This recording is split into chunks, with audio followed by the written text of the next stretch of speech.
Hey guys, Prowl here, and today we are going to be reviewing the Krotons with the second Doctor, the very first Doctor Who story written by Robert Holmes.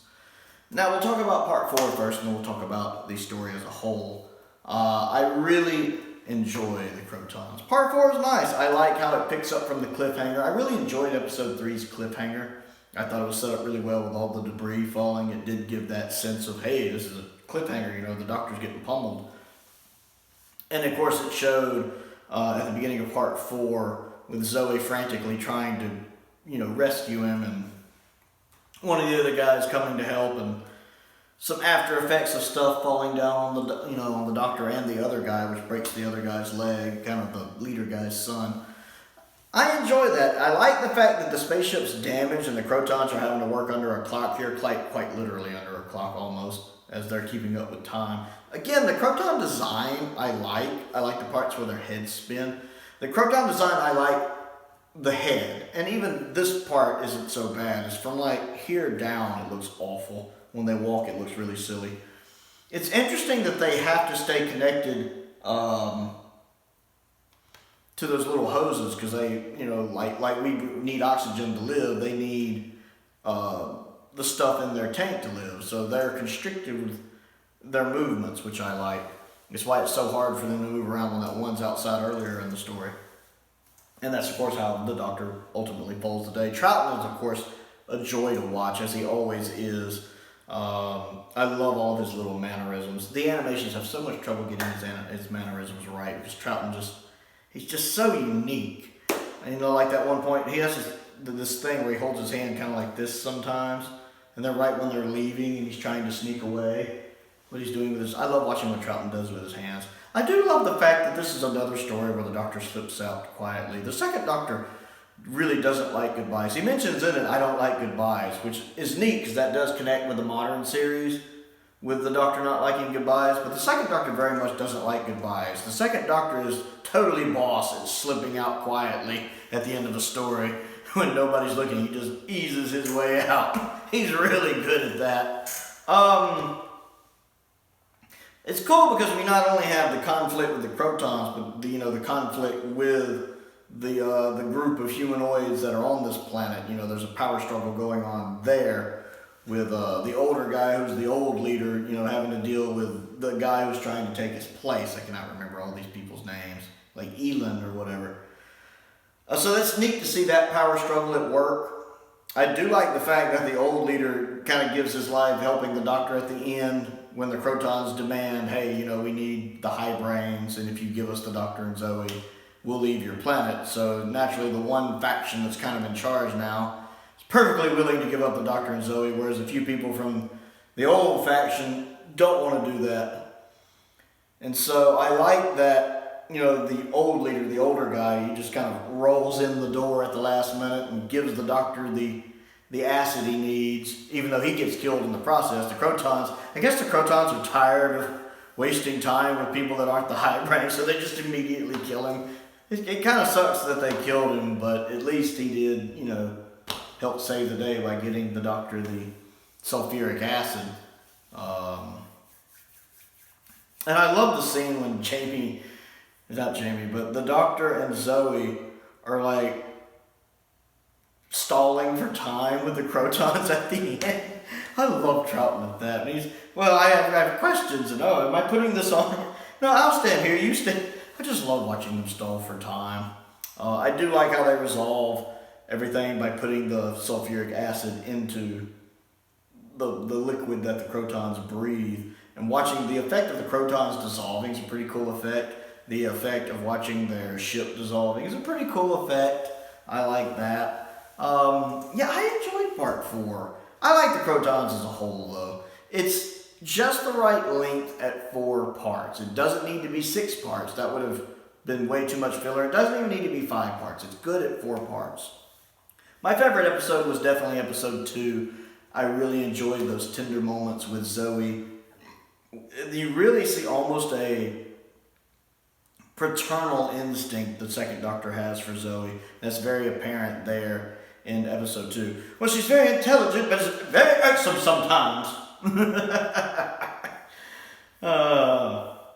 the doctor's having to take the test, and he's, oh, come back, no wait, go away, no wait, come back, what's this do? No, never mind, I know. That could be my favorite scene from the whole episode. It's adorable. I just love the bond that the second Doctor and Zoe have. I really do. And we see that again in part 4, because Jamie is not with them a lot of the story, whereas a lot of the story is Zoe and the second Doctor together. So I love that. I get the impression that that Wendy and Patrick probably got on really well in real life too. Patrick just seems like someone that was easy to get along with. So I really enjoyed watching their bond. Again, I like how they work off each other in that scene when they're stalling at the end. I very much enjoyed that. Just Troughton is always a highlight in a Troughton story. Again, he doesn't feel like an actor playing a part. I just feel like I'm watching this very eccentric character on screen. I love when they do rescue Jamie when he's trying to come out from under the door. And the doctor's like, are you all right? Well, actually, good. And every time Jamie tries to talk, the doctor's just kind of cutting him off and running over him, saying, I need this, and then I need it. I love that. Are you all right? Well, good. I love that whole scene when Jamie can't even really get a word in, or more than a word in. That's awesome. I love that. So the Krotons is not necessarily essential Doctor Who, but it's good Doctor Who. It's a nice story. It's a villain that, in concept, is pretty memorable, but isn't executed the best on the screen. I think, really, if there's any big flaw to the Krotons, besides the fact it's just not, it's not Genesis of the Daleks or Inferno level of essential, it's just simply down to the fact that the Kroton design isn't that good. And again, the heads look good with the diamond heads.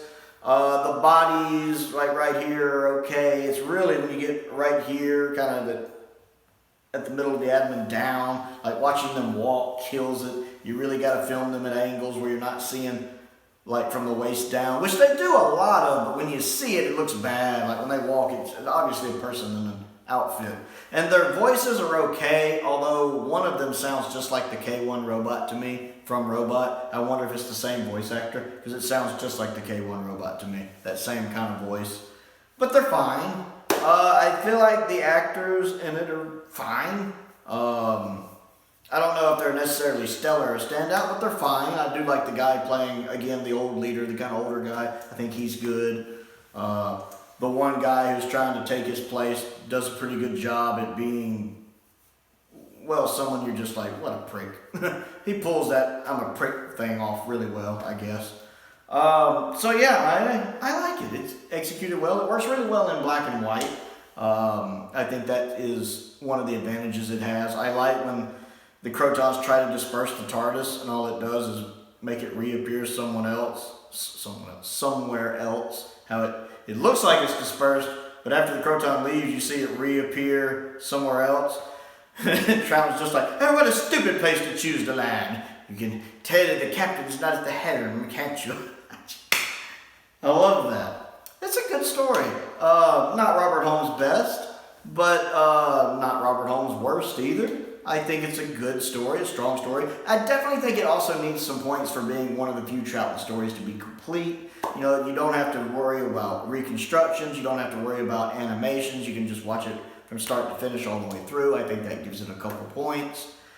And because I love a story when I can see all of Troughton's performance. It's a good story. It is a good story. I enjoyed my second watch through of it. It was a little frustrating because after part 2, my DVD of it messed up. I don't know what was wrong, but my DVD for it didn't want to work anymore because it was one of those reissues of it. And I think the DVD quality is not as good as the original release DVD quality. It has that, the bottom part's that blue color instead of the traditional silver. So I had to watch it online and deal with commercials. But, and that caused me a lot of problems with episode 3, a lot of annoyances, I should say. But for episode 4, I was so engaged with the episode, because episode 4 is really good, that I really just, I got over the fact that every 5 minutes I was having to deal with a couple commercials. I was just calm, sat through and got back to the story. So yeah, the Krotons, a good Doctor Who story. An underrated Doctor Who story. It's definitely better than the Dominators. It's, I don't know quite where it would fall if I was ranking the season, but it's not at the bottom. That would be the Dominators. And I think I even enjoy the Krotons more than I do Seeds of Death. I find Seeds of Death a little too long. But I definitely don't think it's better than Invasion or Mind Robber. So probably about the middle of the list, I'd say, close to. Maybe 4th place out of 6, I guess. So the Krotons, what do you think of it? Comment down below and let me know. Have you watched it in a while? Maybe it deserves a good rewatch. Other things to do, click the like button and the subscribe button and the bell for notifications so you never miss out on another video. I also have a Patreon, and that helps me pay the bills, which I very much appreciate. So if you have a moment, take a moment to check that out. There's a link to that down in the description below. I want to give a shout out to Stephen and Colin, 2 of my top tier patrons. I appreciate their continued support, as I do the support of all of my patrons, like Alice as well, and Trevor as well. I appreciate their continued support. I also have a P.O. box if there's anything you would like to send me to look at and review, Doctor Who or otherwise. It is a sci-fi channel after all. There's also a link to my Amazon wish list, which I update regularly, and a link to my Amazon UK wish list with a couple little goodies on it as well. Most importantly, though, thank you for watching.